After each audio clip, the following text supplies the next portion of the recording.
Happy 4th of July out there, Vol Nation. I hope you and yours stay safe today. You have a great long weekend. Tennessee football, Tennessee recruiting, the fireworks continue. They had their 17th commitment. Today, I'm going to talk about the commitment, what it means for the class, what I want to see moving forward, as there's still a lot of questions out there on it. Make sure you hit the like, the share, the subscribe. It is free. Thank you for the support. Daryl Rivers, defensive lineman, Powder Springs, Georgia, is in the fold. Commitment number 17 for Tennessee. And depending on the publication, they're pretty close on each now.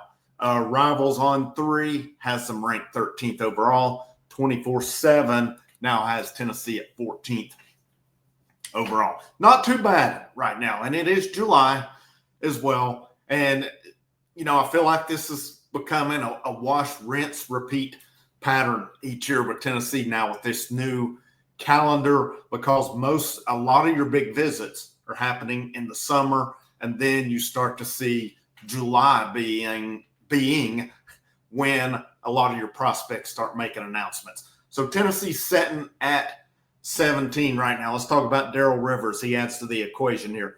According to, and I'm looking at, now he is a consensus 3-star, looking at his offer list according to, or at least his top 5 on Rivals on 3. It shows Georgia Tech, Mississippi State, Georgia, and Appalachian State. Now, that doesn't mean that's all the teams. In addition to that, that's really Alabama's listed. They haven't offered. It is confirmed. It says on 3 that Georgia, all these that I mentioned, and then you have some teams like Central Florida, Memphis, Miami of Ohio, FIU, East Carolina, Georgia State, Charlotte, Buffalo, Kennesaw State have offered as well. So the one thing I take for that is Georgia offered.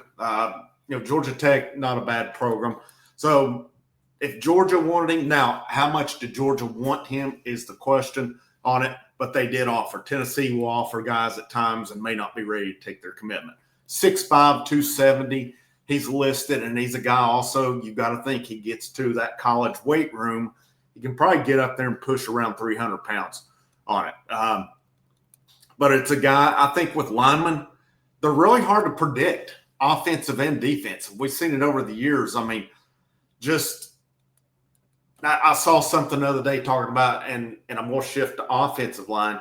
If you look at all the guys Tennessee's had over the years, probably, since early 2000s, probably the guy who has had the most success as an offensive lineman outside of Trey Smith. Trey Smith is he's doing his thing. But outside of him up to that point, it was Ramon Foster. 3-star recruit coming out. He wasn't drafted, signed with Pittsburgh, and had a really good career. Now he is the color guy for Tennessee with Mike Keith coming this fall. But Rivers talked about, of course, Rodney Garner, liked him. And again, Rodney Garner's been around. He's coached a lot of really good linemen. If he likes him, I like that as well. Rodney Garner, he's gotten his share of 5- and 4-star, but some of these 3-star guys that have come in that they've had too have played some pretty good football for Rodney Garner and crew. And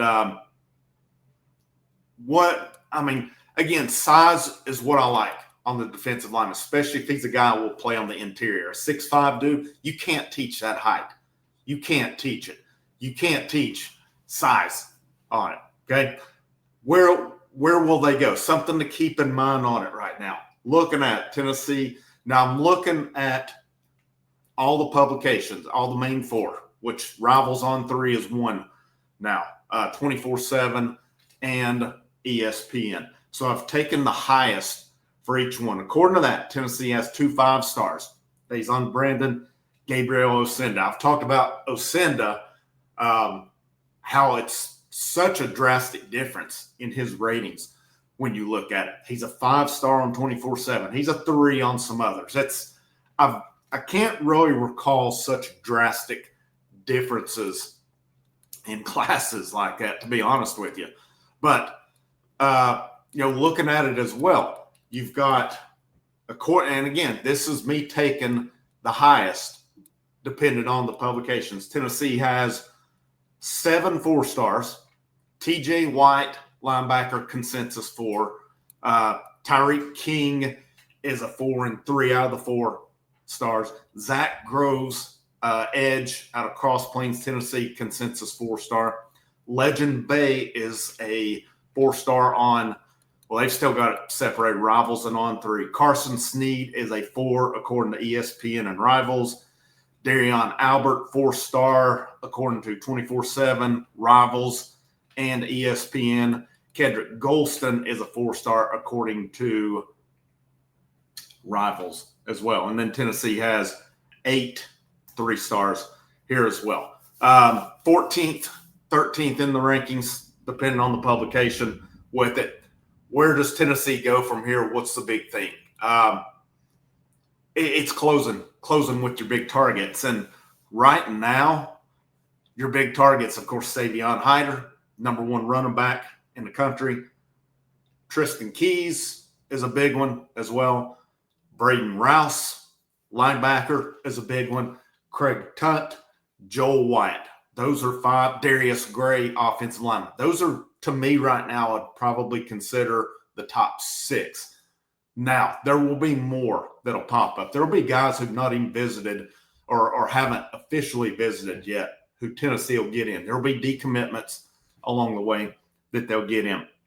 For this class of Tennessee's to become top 10, though, you're going to have to get some of these big guys in the fold. And, right now, I think it's, depending on how you read things, depending on where it is, Tennessee may get some of them. Tennessee may not get any of them. That's just where it's at. But I feel confident in saying they will get some of these big guys. I can't sit here and predict who, because here's the bottom line. You get into these big boy battles with these other schools, I don't think they're necessarily all about money. But, I've seen it with like Braden Rouse. I've seen this. Tennessee has led for a long time in that one. But apparently Texas has made this one really interesting. And I saw something along the lines of Texas missed out on one prospect, so will they come in with more money? Again, I'm not saying it's all money on this, but you get some of these life-changing offers, it's kind of hard to turn down sometimes on it. You've got to close, though. Tennessee with Hyder, they're in it against Michigan. It seems that it's Michigan, Tennessee with it. Keys, he is still committed to LSU, but it really just kind of seems like, based on everything I read, it's a matter of time before he decommits. I don't know what that means for Tennessee. It's not a bad thing, obviously. Gray, Tennessee's right in the middle of that one. I know South Carolina is one. I can't remember if it was Auburn or who it was the third one in that one. Wyatt was believed to be Vanderbilt, Tennessee. Now he's pushed his back as well. There is it Moa? I believe it is, the athlete who visited recently. Tennessee's in the thick of that one. So this class still has a lot of potential to go higher. But here's the thing to me on it. And this is where I'm going to get a little critical of this staff. We keep seeing this every year, their ability to close right now. And I don't know what this staff's approach is. If they're just laid back, if they're just, letting the guy, it doesn't seem like, and it can go both ways, but it doesn't seem, they don't seem to close. They don't seem, this last year to me, now this is not a bad class right now, don't get me wrong. There's still a lot of pieces to it. They've got to close, though. I keep saying that. Their portal approach was lackadaisical and lackluster this past winter, I guess you could say. Now they're high school recruiting. I mean, it's, I don't know. I guess a lot of it's now money opposed to other things. And you've got to trust your evaluations sometimes as well. With this staff, yeah, they take some guys that maybe are not as highly rated. Again, let's see where these things are at, because you're going to have re-rankings along the way. There should be at least a couple more re-rankings this year. And who's to say, a 3-star couldn't make a drastic jump up to a 4 or even a 5. I mean, it's not out of the realm of possibility. But what I want to see from this staff, I don't know. I just, their approach, I know they have a plan. It's easy for me to sit here and say it. I want to see this staff. And I'm not complaining because of who they've got. All these guys have some attributes, some qualities that are good for the program. Now with the roster limits going to 105 as well, if you see a dude that might be able to develop and you can put there, that's not a bad thing either. All these guys, again, have some attributes, whether it's guys who can maybe come in and contribute immediately or guys that are a couple years down the road. You can afford that now, especially with the 105 scholarship limit. Problem is, or not the problem, the thing is, these bigger guys, you've got to close. You have got to close with some of them. And to me, Hyder is the unquestioned number one. Keys is probably right behind him at number 2. If you could get those two in the equation, that's big. And just because we've seen portal recruiting, this team is not really aggressive in the portal. They're just not. And I can't say I was impressed with their approach. Now I'm impressed with the guys they brought in from the portal. Don't get me wrong on that one. I was not at all impressed with their approach.